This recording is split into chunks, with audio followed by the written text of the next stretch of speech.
ಗ್ರಹಣ ಅಂತ ಹೇಳಿದ ಕೂಡಲೇ ಎಲ್ಲರಿಗೂ ಪ್ರಶ್ನೆ ಇರುವಂಥದ್ದು ಏನು ಮಾಡಬೇಕು ಏನು ಮಾಡಬಾರ್ದು ಅಂತ ಹೇಳಿ. ಯಾಕಂದರೆ ಪ್ರತಿಯೊಂದು ಕ್ಷಣದಲ್ಲೂ ಕೂಡ ಅದನ್ನು ಮಾಡಬೇಡ ಹೇಳ್ತಾ ಹೋಗ್ತಾರೆ.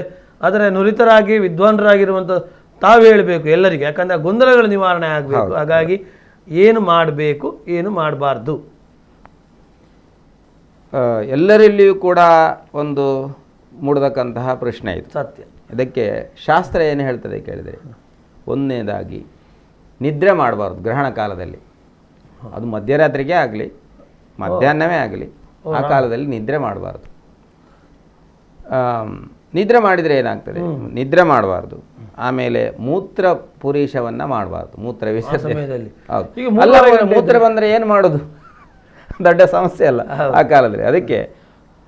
ಇದಕ್ಕೆ ಈ ನಿಯಮಗಳೆಲ್ಲ ಯಾರಿಗೆ ಕೇಳಿದೆ, ಸ್ವಸ್ಥರಿಗೆ, ಆರೋಗ್ಯವಂತರಿಗೆ. ಈಗ ಡಯಾಬಿಟಿಸ್ ಇದ್ದವರಿದ್ದಾರೆ, ಮಧುಮೇಹ ರೋಗಿಗಳು, ಅವರಿಗೆ ಗಂಟೆಗೊಮ್ಮೆ ಮೂತ್ರ ಬರ್ತದೆ, ಅವರಿಗೆ ಏನು ಮಾಡೋದು, ಕಟ್ಟಿಕೊಂಡ್ರೆ ದೊಡ್ಡ ಸಮಸ್ಯೆ ಆಗ್ತದೆ. ಅವರಿಗೆ ಆರೋಗ್ಯ ಸರಿ ಇಲ್ಲ, ಲೂಸ್ ಮೋಷನ್ ಇದೆ, ಗಂಟೆಗೊಮ್ಮೆ ಹೋಗ್ಬೇಕಾಗ್ತದೆ, ಅವ್ರದ್ದು ಕಥೆ ಏನು, ಹೀಗೆ ಬರ್ತದೆ.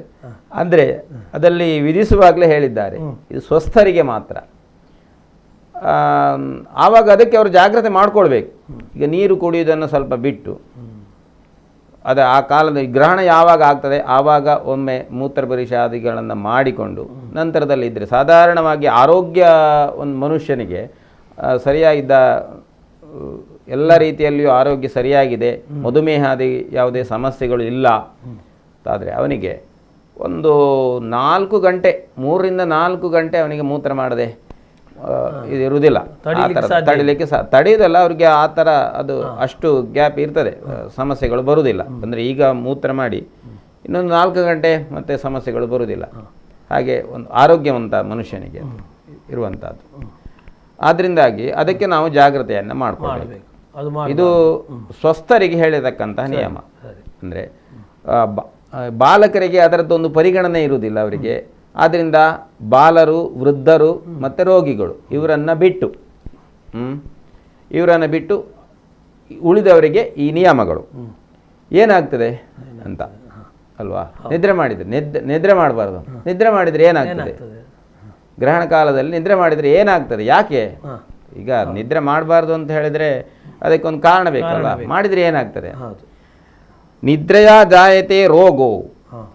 ನಿದ್ರೆ ಮಾಡಿದರೆ, ಗ್ರಹಣ ಕಾಲದಲ್ಲಿ ನಿದ್ರೆ ಮಾಡಿದರೆ ರೋಗಿ ಆಗ್ತಾನೆ. ರೋಗಗಳು ಯಾವುದಾದ್ರೂ ರೋಗಗಳು ಬಾಧಿಸ್ಬೋದು. ಅದರಲ್ಲಿ ಕೂಡ ರೋಗ ಅಂತ ಹೇಳಿದರೆ ಈಗ ಸೂರ್ಯಗ್ರಹಣದಲ್ಲಿ ಪಿತ್ತ ಪ್ರಕೋಪ ಆಗ್ಬೋದು, ಚಂದ್ರಗ್ರಹಣದಲ್ಲಿ ಕಫಜನಿತವಾದಂತಹ ರೋಗಗಳು ಸಂಭವಿಸ್ಬೋದು. ಆಮೇಲೆ ಚಂದ್ರಗ್ರಹಣ ಮನೋಕಾರಕ, ಆದ್ದರಿಂದ ಮಾನಸಿಕ ವ್ಯಥೆಗಳು, ಮನೋರೋಗಗಳು. ಮನೋರೋಗಿ ಅಂತ ಹೇಳಿದ್ರೆ ಹುಚ್ಚ ಅಂತ ಅರ್ಥ ಅಲ್ಲ, ಇದು ಯಾವುದು ಮಾನಸಿಕ ಗೊಂದಲ, ಮಾನಸಿಕ ಅಶಾಂತಿ, ಹೌದು, ಡಿಪ್ರೆಷನಿಗೆ ಹೋಗುವುದು ಕೆಲವೊಮ್ಮೆ. ಆ ಥರದ ಸಮಸ್ಯೆಗಳು ಬರ್ಬೋದು ಆದ ಸಮಯದಲ್ಲಿ ನಿದ್ರೆ ಮಾಡಿದೆ. ಅಥವಾ ಜಡತ್ವ, ಆಲಸ್ಯ, ಅತಿಯಾದಂತಹ ಆಲಸ್ಯ, ಇದು ಕೂಡ ರೋಗವೇ. ಅದು ಅಂತಹ ರೋಗಗಳಿಂದ ಬಾಧಿಸ್ಬೋದು. ಆಮೇಲೆ ಮೂತ್ರೇ ದಾರಿದ್ರ್ಯಂ. ಮೂತ್ರ ಮಾಡಿದರೆ ಸ್ವಸ್ಥರಿಗೆ ಮಾತ್ರ, ಆರೋಗ್ಯಪೂರ್ಣ ವ್ಯಕ್ತಿ, ಆಸ್ತಿಕರು, ನಂಬಿಕೆ ಇರುವವರಿಗೆ ಮಾತ್ರ. ಇದೆಲ್ಲವುದು ಕೇಳಿದರೆ ನಂಬಿಕೆ ಇರುವವರಿಗೆ ಮಾತ್ರ.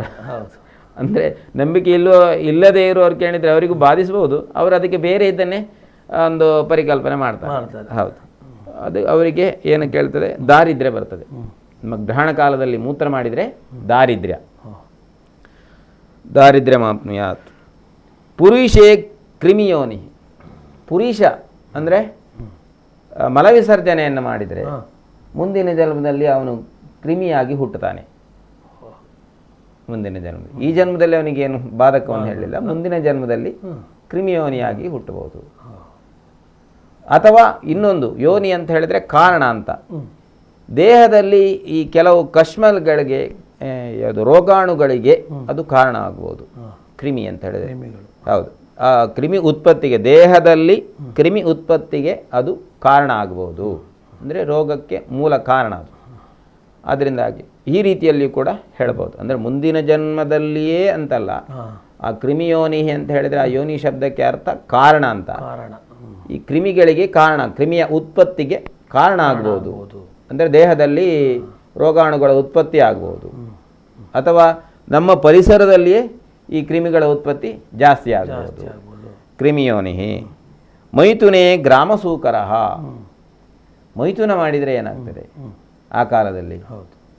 ಗ್ರಾಮಸೂಕರ, ಹಂದಿಯಾಗಿ ಹುಟ್ಟುತ್ತಾನಂತೆ ಅವನು.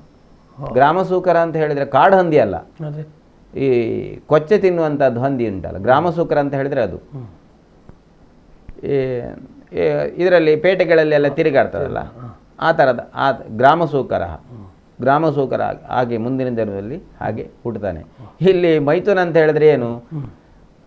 ಹಸ್ತಮೈಥುನ ಅಂತಿದ್ದು, ಹಸ್ತಮೈಥುನ ಮಾಡ್ಬೋದು ಅಂತ. ಅದು ಕೂಡ ನಿಷಿದ್ಧವೇ. ಮೈಥುನ ಅನ್ನೋದ್ರಿಂದಾಗಿ ಅದು ಕೂಡ ಒಂದು ದುಶ್ಚಟ ಆದ್ದರಿಂದ ಅದನ್ನು ಕೂಡ ಮಾಡಬಾರ್ದು, ಅದಕ್ಕೂ ಕೂಡ ನಿಷೇಧವೇ.